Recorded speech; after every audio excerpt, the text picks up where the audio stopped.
Hi there, and welcome to episode 71 of Prague Talk, a podcast from Radio Prague International. My name is Ian Willoughby. Our guest this time out is Michal Horáček, a man of countless talents.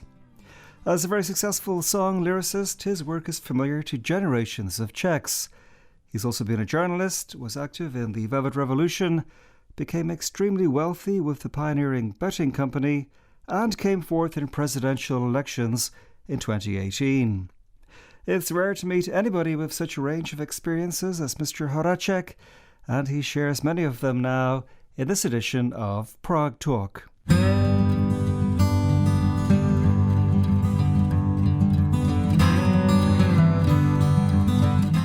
first question is, could you please tell us something about your background? What kind of family did you grow up in? Well, I was born in Prague into a family of some interest because my mother came from a well-established Prague family full of scientists and artists. My grandfather was the dean of the Faculty of Law, Charles University, and his son, Jaroslav Hejrovský, he was the first Czech to be awarded by the Nobel Prize for Chemistry in 1958. And his brother, Leopold, was my grandfather, who and my grandmother also shared the large apartment we had in downtown Prague. He was the president of a section of Czech Academy of Sciences. He was a lawyer by education, but he didn't care very much about the profession. But then he became world famous as an entomologist. There's even one beetle named after him. He was very much keen on nature, and he tried to convince me that this was the way one should look at the world. Whereas his wife, my grandmother, she was quite a bigot Catholic, and she also, she said. Yeah, really, she was very much into it. And so from my earliest age, she used to take me in this pram around Prague churches. She really wanted to convince me that to be a good Catholic is the most important thing in the world. But then also my parents, of course, lived in the same apartment, and my father was a staunch communist. So his relationship with my grandmother would be quite difficult. But then they found a modus vivendi, even though my grandmother hated all communism. And did your father's communism ever fade, or was he always a believer? It's such a difficult and sad story, because when the Russians came with their tanks in 1968, it was a great shock for him, because he was a staunch communist, but he was really a patriot. He really admired the deacons of the Czech literature and knew by heart, large parts of Vladislav Vančura or Karel Čapek, or especially the people who used to write for stage. He was a theatre director? No, he was we call it dramaturg. That's a man who takes care of the repertoire. So it was such a terrible clash between his patriotism and his communism that his mind really wasn't able to, sustain this. And he quite literally had to be removed to a mental asylum with schizophrenia. And he never quite recovered from this terrible shock. On a happier note, you later became a famous lyricist. You were born in 1952, which I guess was maybe the perfect age to enjoy the music of the 60s. Yes, perfect. Actually, we are meeting just after I have recorded my first program. There are going to be 52 installments of my program dedicated exactly to my experience with music, and I'm beginning at my even in the 1950s. But as you have mentioned, the 1960s, that was something, New music was coming from America, especially. and England as well, or Britain. And from France, especially these so-called chansons, with great personalities like Edith Piaf or Charles Aznavour.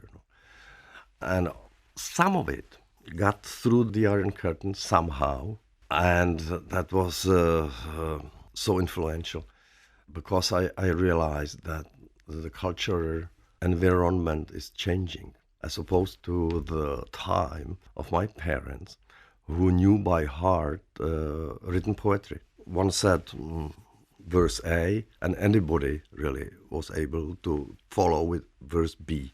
No longer with my generation. It all changed, and these referential occasions were now pertaining to songs, to popular songs.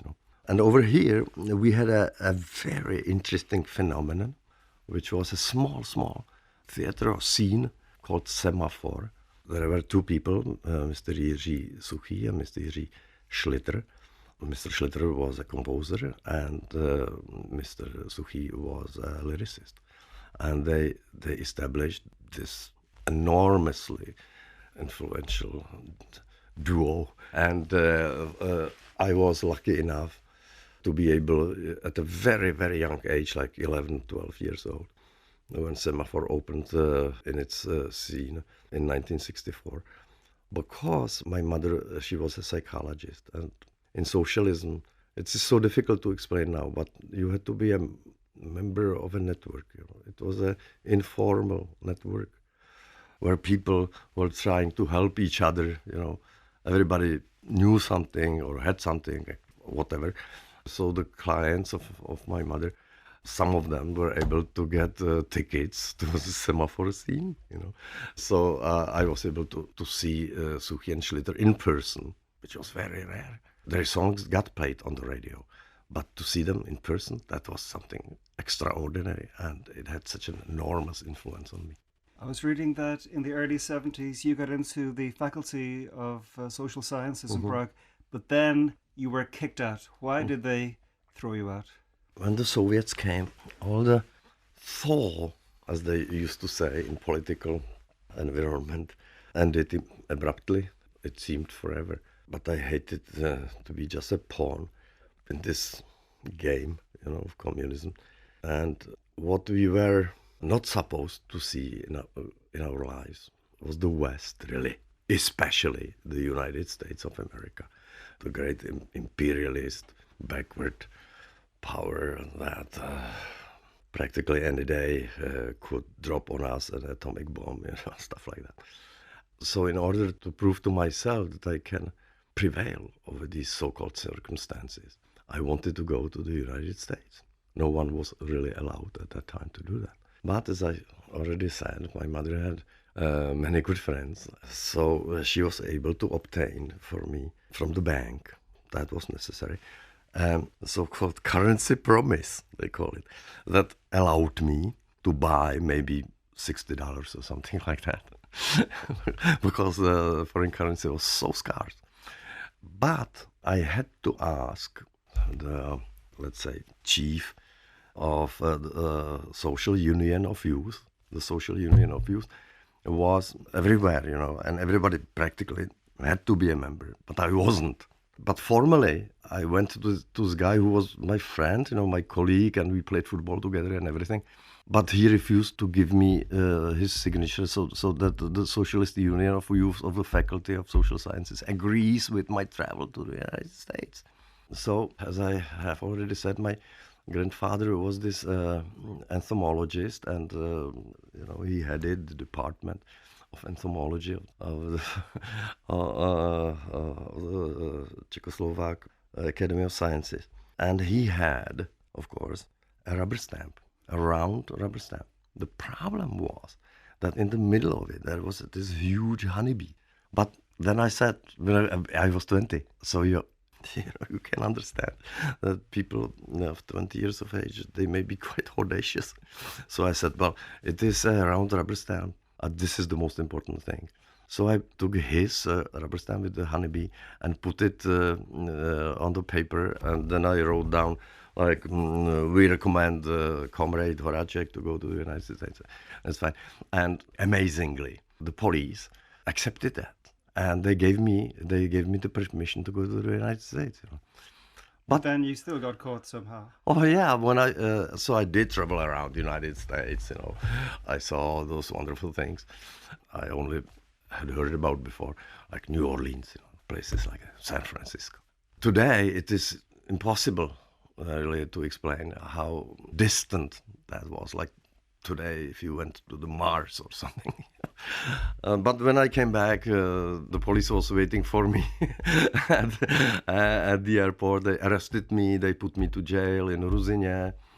I spent 2 months there. But I really had the full experience because they might have gotten me maybe 6 years or whatever, So I really understand now how it is when you get to jail. That's very really strange. Yeah, that's a great story. I'm so proud of it. That I was able to beat the system, even though, of course, they arrested me. Then they, of course, immediately threw me out of the faculty, and I had to search for jobs, and there were odd jobs. Like, I don't know. I tried to wash dishes and stuff like that. But you also ended up writing about horse racing in English for Western magazines. Where did your interest in horse racing come from? And was that your first exposure to betting? Somehow, by pure chance, I found myself at the Prague racetrack. And it was so attractive, because slowly I discovered there was this informal community of people who were betting with each other on the horse racing, as opposed to the state-owned kind of machine normal people were betting with. I wanted to understand as much as I could. So I started studying horse racing and the breeding of racehorses. And it took me to, for example, Poland, and also to a small, beautiful castle at Slatinany in the Czech Republic, where there is a library dedicated almost exclusively to horse racing and horse breeding from Count Kinsky. I have a suspicion that I was the only one who really ever went through those volumes. So this was one thing, so that I wanted to understand. I tried hard really to understand it. And also, I wasn't allowed to publish anything in Czechoslovakia at that time. So I said, maybe if I mastered English, maybe there is a market. And that market would be perhaps writing about horse racing. And there was a lot of interest, especially in something called the British Racehorse, a very authoritative magazine published in London. These people were very interested in Englishmen and English horses coming over to Central Europe back in the 19th century and early 20th century. Very often these people were quite famous in England, and then they sort of disappeared. And I discovered them again in Central Europe, like in Budapest or Warsaw, in Služeviec, or even in Czechoslovakia. And so they were very interested, and they did publish those pieces. It was so good because I sent them my text in English, and they, of course, published something at least a bit different. So I was able to learn English, how to write in English. So my spoken English is not very, very good, but my writing knowledge is far better.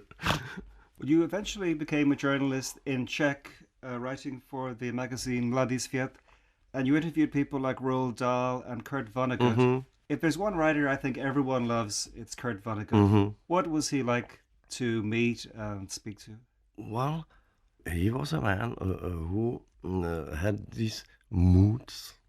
He was a member of Alcoholics Anonymous, for example, and you all know that his death occurred on a stairway. I saw that stairway in his house in Manhattan. But it all began on a sour note, really, because I bought with my precious dollars a bouquet of flowers for his wife, Jill Kremens. She was a photographer, a very famous photographer, his second wife. And a lady came to answer my doorbell.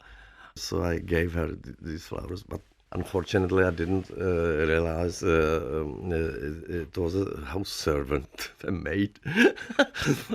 But then, so this is how it began.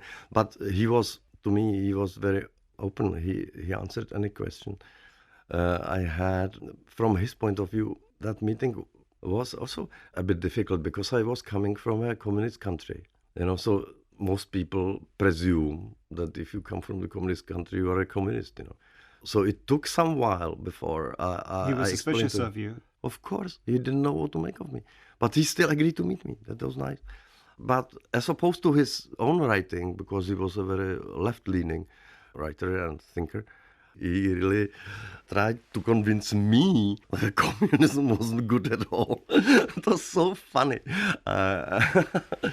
Another amazing story. And another one coming up, maybe. I read that you got into some conflict with Prago Concert, which was the enterprise that organized concerts here.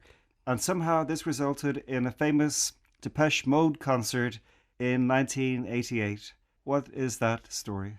After many years, they did allow me to take a proper job as a journalist in Madisiet. By then, by far the most popular, widely read magazine. So it was so influential. And I was writing about the fact that in neighboring countries, Western big names from the Western world were coming, especially to Budapest. Bruce Springsteen, Genesis. Tens of thousands of people came in Budapest to this Népstadion, this huge sporting stadium. And I was just asking if our comrades here in Hungary are able to do that, why aren't we? But the local policy was managed by so-called, as you said, Prago Concert, which was a monopoly on bringing over foreign bands and artists, and they didn't want to do that. Somehow, to cut the very long story short, I prevailed. And here I say I because it was my personal crusade. And Depeche Mode, one day, it was a very murky day, drizzle, but throughout Prague, in an age with no internet and no cell phones, not even phones really, telephones available, there were so many people coming all clad in black and going to the place of the concert. That was such a feeling of triumph for me that I was able to orchestrate this. In 1989, in the summer of 1989, you set up Most, which means bridge, with Michal Horáček of the band Pražský výběr. It was intended to be a kind of go-between or bridge between the opposition groups and the communists. Why did you feel the time was right for that? And how did the communists respond to these young guys trying to be a kind of go-between? We thought that the time was ripe for some solution of the rising unease of the people. And then there was Gorbachev in the Soviet Union and his perestroika and glasnost. And very much was happening even in East Germany. And much was happening in Poland, and the Pope, the Polish Pope, and stuff like that. And over here, the tension was just bubbling under the surface. And we thought it would be good to set up an intermediary to provide a space for the talks you mentioned between the opposition groups headed by Václav Havel and the communists. We were in a good position, really, because Michal Horáček was a very famous rocker. He had a very famous band, Pražský výběr. And I was, after all, a member of an official magazine. So for the communists, we were kind of acceptable. We had to become acceptable for Václav Havel and the opposition people, and we went to see them and talk to them. And so they agreed with us to try and go ahead. Everybody, both the communists and Havel and people like that, they didn't really think that this might succeed at all. They called us boys, lads. Do you think that anybody is waiting for you? Well, apparently Havel later said that you were everywhere in the Velvet Revolution, What are your strongest memories of that period? There are so many because it was such an emotional storm. But perhaps the one that I remember the most vividly was when myself and Michael Kotsa presented on the Letná, where a huge gathering of Czechs and Slovaks was taking place. Actually, the greatest gathering in the history of the Czech nation ever. And it was all because our revolution began with a special police unit beating up young people, Národní třída, in their peaceful demonstration. But we had these policemen clad in full gear with a shield and a helmet and everything, going up and saying we were wrong. We were totally wrong. And we offer our apology. It was such a gamble because those people gathered there, they were not ready to really listen to policemen like that. But amazingly, they did accept this apology. And for me, it was maybe the greatest gamble of my life, of a gambler's life. After 89, many of your associates entered politics. You entered business with Fortuna, the huge betting agency, which made you a very rich man. What was the secret of your success with Fortuna in the 90s? I was following the horse racing world and was a part of it. And I understood how attractive this is, a possibility to bet on anything that moves, as the bookmakers say. And myself and the three colleagues of mine, we said we may try to offer this. It was so difficult because there were no rules. We had no really knowledge, nothing of economy or law and stuff like that. And we had no money. No one in the Czech Republic had any money really to speak of. And it was a roller coaster ride through the early 1990s. But we did establish this, and we brought this phenomenon to the Czech Republic, which is now regarded as quite normal, this normal betting opportunities on sporting events, but also on political elections and stuff like that. Jumping forward a lot to 2018, you stood in the elections for president. Mm-hmm. You did pretty well. You came fourth in the first round. What was the main thing you feel you learned from that whole experience of standing for head of state? You have to have a campaign. And my campaign was probably the most extensive ever because I visited over 550 places in my own country, discovering my own country, really, because there were places I had never even heard of before. Those places high up in the mountains, on the borders. I think I had a great opportunity to get acquainted with something that I should have gotten acquainted with decades earlier, because I was maybe 25 times in New York, I was in Alaska or New Zealand, or in the heart of Africa. But there were so many places in the Czech Republic I've never seen. And if I had more time in life, I would certainly turn back to that as a great inspiration for my lyrics. Well, you have written many songs that are hugely popular, and I wanted to ask you about your songwriting career. You worked very closely with Petr Hapka, also many others like Hanna Hegerova, Robert Miller, Pražský výběr. Typically, how did your collaboration work with the musicians who are writing the music? Would you sit down together? Would you write lyrics like a poem before or after they wrote the music? It was both ways. Of course, the composers, they prefer, they write the music, and then they sing into the recording in what over here is called Swahili, just vocalizing syllabics, so that the lyricist would know what is expected of him, what are the vocals, how many syllables and stuff. Of course, they prefer it, and I was able to handle this. It took me some time, but after a while I was able to do that. And even with Petr Hapka, some of the songs that we wrote together came to the world just like that. But I was so lucky because Peter Hapka was also prepared to put music to any words I would present him with.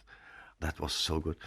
He never really worked. He was waiting for inspiration all the time. Somehow he was rewarded for his waiting. And the inspiration did come. Sometimes it took 3 days. Sometimes it took 10 years.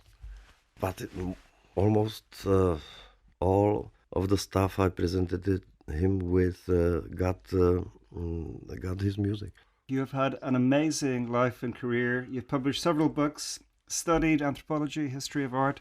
You're a published poet. You've written works performed by the State Opera, worked with Magdalena Kožena. As we spoke about, you ran for president. You're head of the Czech Music Academy. You wrote these words that everyone knows and loves. Which of these many activities would you say feels closest to you, or which are you most connected with or proud of? Most probably it would be the songs I was lucky enough to be a part of. Personally, what I'm the most proud of is a collection of songs I wrote after Peter Hapka's death as a result of my writing lyrics in the form of the so-called French ballad. It's a very demanding genre. And then I put them on the internet asking people, if you feel like it, try to put music to these. And after a while, I got over 1,000 of these renditions coming from the most unexpected people. Most of them were people who had no music, no real music experience. They had no bands or they never performed on stage. But we were able to put together 32 of these songs called the Czech calendar. And this is what I'm the most proud of, because if you work with a genius like Peter Hapka, that's a privilege, it's wonderful. But if you find the flashes of genius among unknown people and providing them with the first chance of really be heard and putting together this collection, this is something I'm really proud of.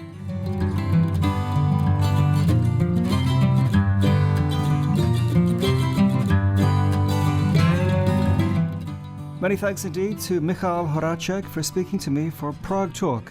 This has been episode 71, so there are of course dozens, scores more available. Why not delve into them and of course subscribe wherever you get podcasts. Thank you for joining us on Prague Talk with me, Ian Willoughby, and talk to you again very soon.